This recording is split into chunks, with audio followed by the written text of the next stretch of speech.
Entonces dice Fina Sanz en su libro El buen trato como proyecto de vida, dice la normalización de la violencia precisamente. El daño, el maltrato, la violencia están tan normalizados que muchas veces, a menos que sea muy visible y brutal, no lo reconocemos.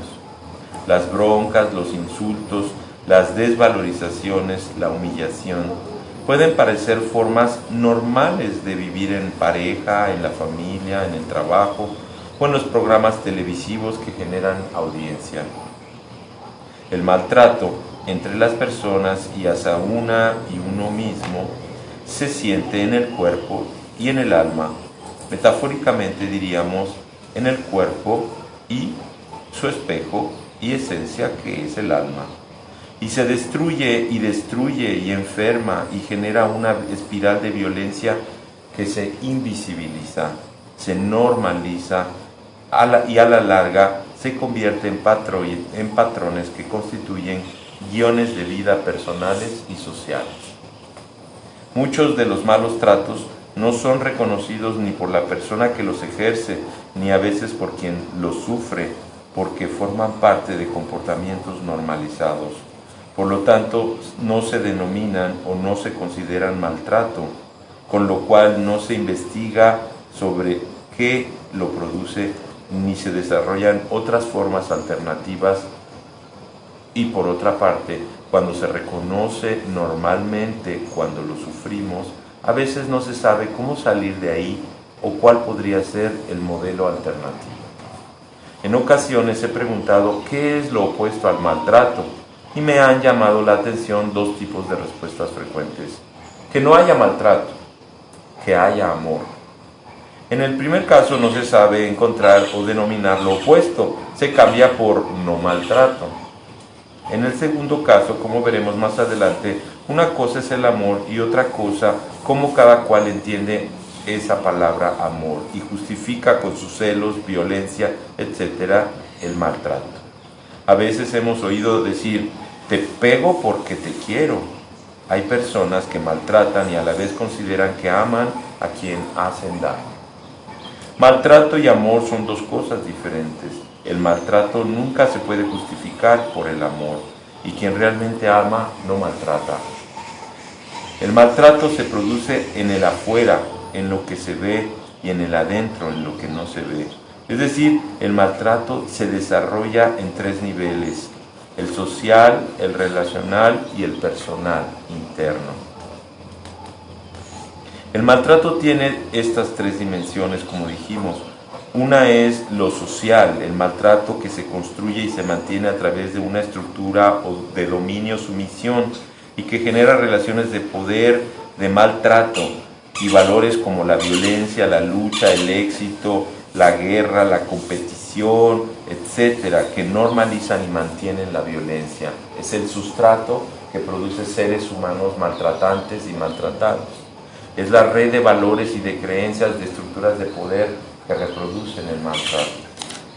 Una dimensión relacional. Esa es una estructura de dominio o sumisión que se produce en las relaciones y en los vínculos entre las personas, ya no como a un nivel simbólico total, social, sino a un nivel interpersonal en el aquí, en el ahora, en el momento en el que estamos en las relaciones con las personas. Y una dimensión personal, el modelo, en gran parte invisibilizado y normalizado, es interiorizado por las personas que reproducen en sí mismas esa dualidad, esa pelea interna y esos valores que mantienen las relaciones de poder y de maltrato. Y yo agregaría un cuarto nivel que es tan importante como los demás, y es el ambiental planetario. La violencia y el maltrato hacia la madre tierra, hacia los animales, hacia las plantas, hacia el medio ambiente, hacia la atmósfera, hacia los ríos, ¿verdad? Hacia el cosmos, hacia los elementos de la naturaleza. Entonces podríamos decir que tendríamos esas 4 dimensiones de maltrato. Entonces, lo que hizo Fina Sanz es decir, no, la alternativa al maltrato no es el no maltrato, es el buen trato. El buen trato que es producido por el bien tratarnos. Buscó en el diccionario y ni siquiera existe la palabra buen trato. Ah, pero maltrato sí. Entonces dijo, ¿qué estamos haciendo? Si ni siquiera lo nombramos es porque ni siquiera le damos importancia como algo que merece existir y ser trabajado y educado. Debería de ser parte de la educación para la vida, en las escuelas, en las familias, en las calles y en todos lados de nuestras relaciones interpersonales. De manera que ese es parte del trabajo que hacemos aquí. O sea, que cultivar la salud no es nada más levantar la patita, no es nada más correr, no es nada más dejar de empacarle a todo lo que nos envenena, que es igual a decir todo lo que está empaquetado, todo lo que trae marca, todo lo que viene en plástico empaquetado. No es nada más regresar a la comida fresca, local, del mercado, de los campesinos, guisada en casa, la comida viva. También hay un nivel sutil, profundo y fundamental, que es el nivel emocional e intelectual, que es una unidad y que requiere ser cuidado. Y el maltrato, el trabajo con el maltrato y la construcción de como dice Fina Sanz, un proyecto de vida del buen trato, es la cereza del pastel, lo fundamental que va a complementar los otros dos elementos para generar esa vitalidad, para desbloquear la tristeza y el dolor de décadas que está atrapado en estructuras que se vuelven nudos y donde se genera la acidez en la cual, por ejemplo, se producen las células cancerígenas, que no son unas malditas y que no es la maldad de los genes de mi abuelo. Eso es un invento que se ha hecho en la medicina moderna. Tiene que ver con el terreno, con el cuerpo territorio. Y cuando yo empiezo a cambiar mi cuerpo territorio, la acidez se va cuando empiezo a respirar y cuando empiezo a darme cuenta que merezco en cada instante el buen trato.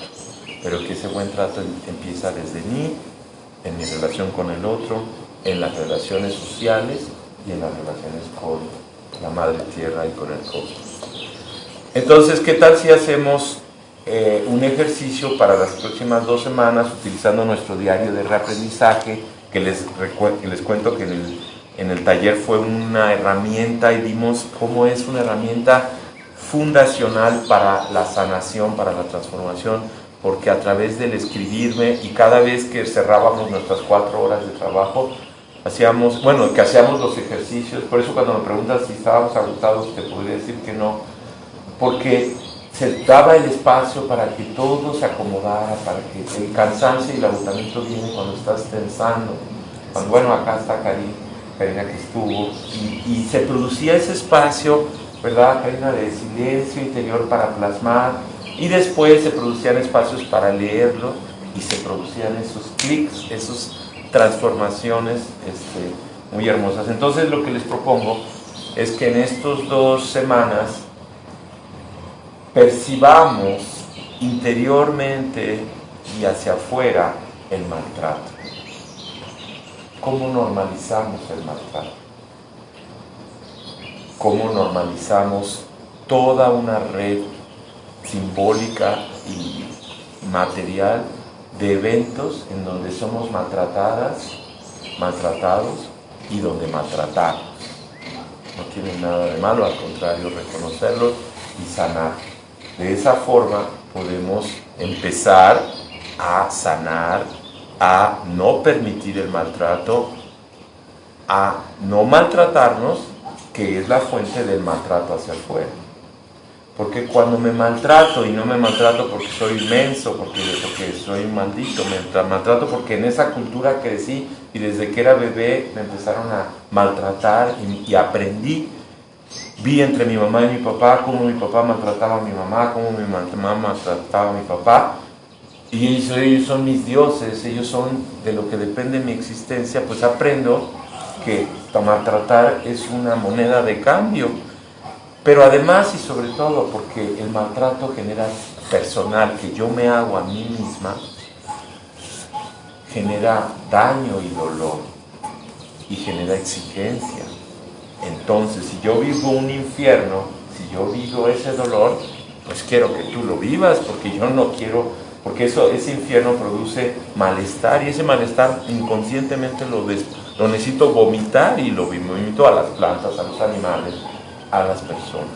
Entonces el trabajo podría ser identificar el maltrato sencillamente, y lo puedo reflejar en mi diario del aprendizaje. Nada más darme cuenta del maltrato. Y entonces, como dice Krishnamurti, con eso cerramos, que es lo que trabajamos los lunes en casa de Chelita cada 2 semanas, que es el diálogo. Los invito en casa de Chelita. Al final le pueden preguntar dónde está su casa, si no saben dónde está. Que es, dice Krishnamurti, que trabajamos mucho con él en el círculo de diálogo, si empiezo a conocer qué soy yo sin intentar cambiarlo, estoy generando una profunda transformación. ¿Cómo? ¿Sin intentar cambiar? Sí. Si empiezo a percatarme, a conocer qué estoy siendo, cómo estoy siendo, no desde un observador que yo soy mismo y me convierto en enjuiciador, sino desde una actitud contemplativa, desde darme cuenta qué soy yo, sin intentar cambiarlo, quiere decir renunciando al vicio de pensar que haciendo vamos a cambiar las cosas. Haciendo provocamos más empujón y más. Entonces es desde el no hacer.